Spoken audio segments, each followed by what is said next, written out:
नमस्कार दोस्तों, स्वागत है आपका आपके अपने चैनल धार्मिक दर्शन में। आप सभी को चैत्र नवरात्रि के छठे दिन की ढेर सारी शुभकामनाएं।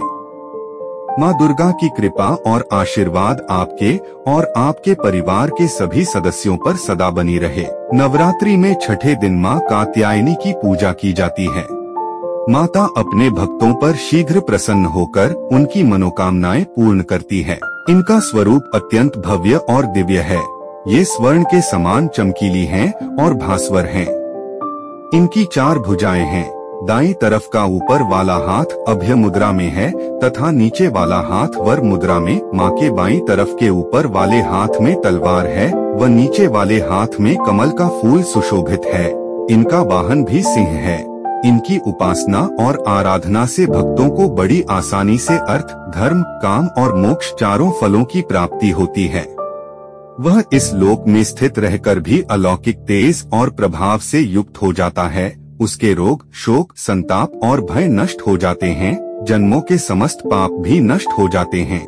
इसलिए कहा जाता है कि कात्यायनी देवी की उपासना करने से परम पद की प्राप्ति होती है। मनोवांछित वर की प्राप्ति के लिए भी हमें इनकी पूजा करनी चाहिए। इसके अतिरिक्त जिन कन्याओं के विवाह में देरी हो रही हो, उन्हें नवरात्रि में माता कात्यायनी के इस मंत्र ओम कात्यायनी महामाये महायोगिनी अधीश्वरी नंदगोप सुतम देवी पतिम में कुरुते नमः मंत्र का जाप कर उनकी उपासना करनी चाहिए। इससे उनको मनवांछित वर की प्राप्ति होगी। भय से मुक्ति के लिए भी हमें इस देवी का पूजन करना चाहिए। कई लोग सदैव भय से घिरे रहते हैं। जरा सी बात पर कांपने लगते हैं और कोई भी निर्णय नहीं ले पाते, तो ऐसे लोगों को नवरात्रि के छठे दिन माता कात्यायनी की पूजा करनी चाहिए, जिसके लिए सुबह शीघ्र उठकर स्नानादि कार्यों से निवृत्त होकर घी का दीपक प्रज्वलित कर ओम ऐं ह्रीं क्लीं चामुंडाय विच्चे ओम कात्यायनी देव्यै नमः मंत्र का सुबह शाम जाप करना चाहिए। इसके बाद रात को सोते समय पीपल के पत्ते पर इस मंत्र को पीपल की लकड़ी की कलम बनाकर केसर से लिखें और अपने तकिए के नीचे रखें। उसके बाद इसे सुबह माता के मंदिर में जाकर रख दें। ऐसा करने से भय से मुक्ति मिल जाएगी। तो आइए आज जानते हैं माँ कात्यायनी की कथा और पूजा विधि के बारे में, और फिर जानेंगे माँ के प्रभावशाली मंत्र और अंत में क्षमा याचना के बारे में। इस देवी को नवरात्रि में छठे दिन पूजा जाता है। कत नामक एक प्रसिद्ध महर्षि थे। उनके पुत्र ऋषि कात्य हुए।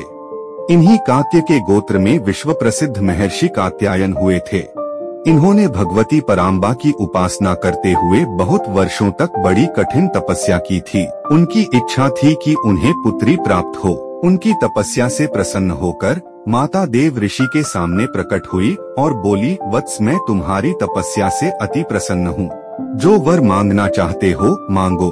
देव ऋषि ने माँ भगवती से वर मांगते हुए कहा कि आप मेरे घर पुत्री के रूप में जन्म लो।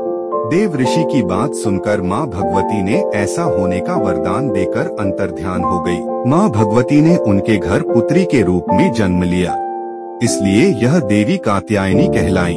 इनका गुण शोध कार्य है, इसीलिए इस वैज्ञानिक युग में कात्यायनी का महत्व सर्वाधिक हो जाता है। इनकी कृपा से ही सारे कार्य पूरे जो जाते हैं। ये वैद्यनाथ नामक स्थान पर प्रकट होकर पूजी गयी।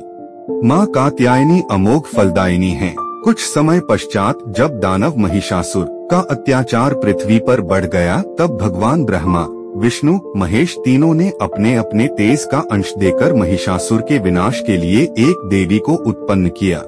यही देवी महर्षि कात्यायन के वहाँ पुत्री रूप में उत्पन्न हुई थी। आश्विन कृष्ण चतुर्दशी को जन्म लेकर शुक्ल सप्तमी, अष्टमी तथा नवमी तक 3 दिन इन्होंने कात्यायन ऋषि की पूजा ग्रहण कर दशमी को महिषासुर का वध किया था। माँ कात्यायनी अमोघ फलदायिनी है। शास्त्रों में वर्णित है कि भगवान कृष्ण को पति रूप में पाने के लिए ब्रज की गोपियों ने इन्हीं की पूजा की थी। यह पूजा कालिंदी यमुना के तट पर की गई थी। इसीलिए ये ब्रजमंडल की अधिष्ठात्री देवी के रूप में प्रतिष्ठित हैं।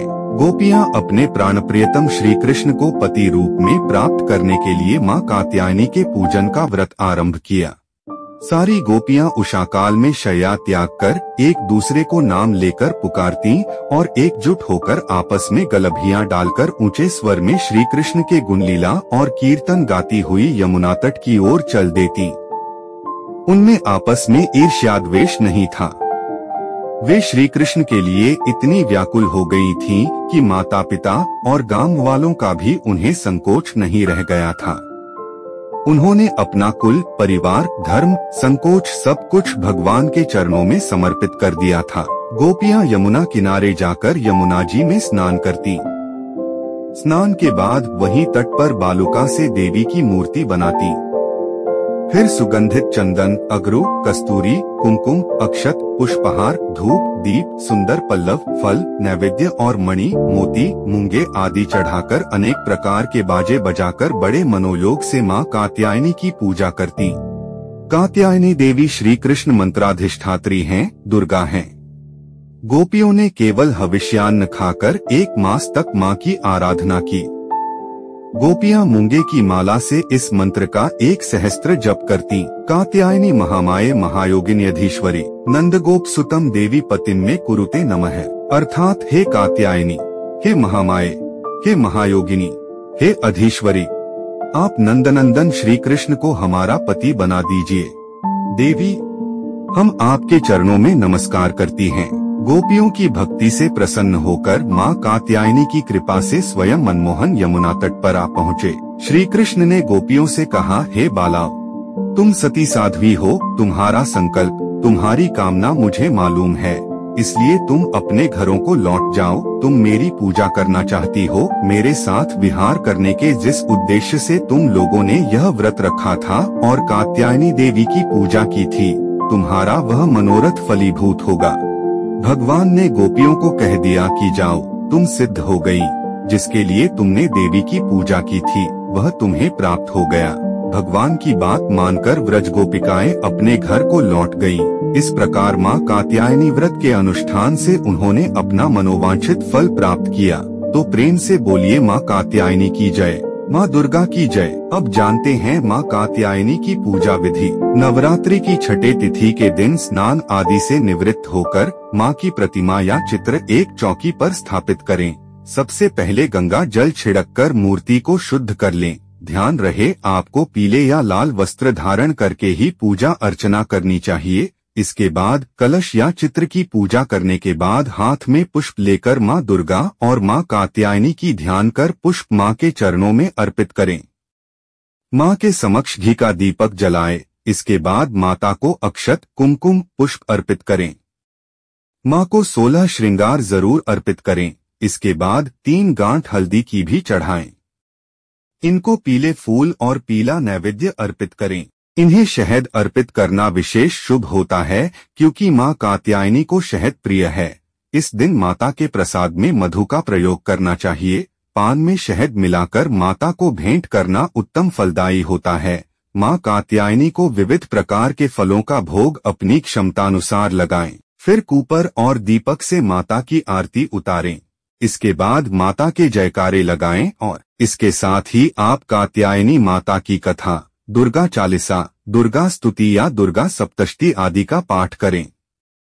शाम के समय में भी माता की आरती करें और उनकी कथा सुनें और उनका ध्यान करें। अब हम जानेंगे कात्यायनी मां का मंत्र। ओम देवी कात्यायन्ये नमः। प्रार्थना मंत्र। चंद्रहासोज्ज्वलकरा शार्दूलवरवाहना कात्यायनी शुभम दद्यात् देवी दानवहातिनी। स्तुति। या देवी सर्वभूतेषु मां कात्यायनी रूपेण संस्थिता। नमस्तस्य नमस्तस्य नमस्तस्य नमो नमः। शास्त्रों में बताया गया है, क्षमा मंत्र का जप करने से पूजा में हुई जाने अनजाने की गलतियों की क्षमा मिलती है। ऐसा माना जाता है कि अगर पूजा में हुई गलतियों के लिए क्षमा मंत्र का उच्चारण कर लिया जाए तो देवी देवता द्वारा उन गलतियों के लिए क्षमा मिलती है और उनकी कृपा प्राप्त होती है। क्षमायाचना मंत्र। आवाहनम न जानामि तर्वर्चनम पूजाम श्वैच न जानामि क्षमयताम परमेश्वरम मंत्रहीनम क्रियाहीनाम भक्तिहीनम सुरेश्वरम यत् पूजितम मया देव परिपूर्ण तत्स्मतु। अर्थ। इस मंत्र के जरिए जातक प्रार्थना करता है और कहता है, हे प्रभु, न मैं आपको बुलाना जानता हूँ और न विदा करना जानूं, न आपकी पूजा करना जानता हूँ।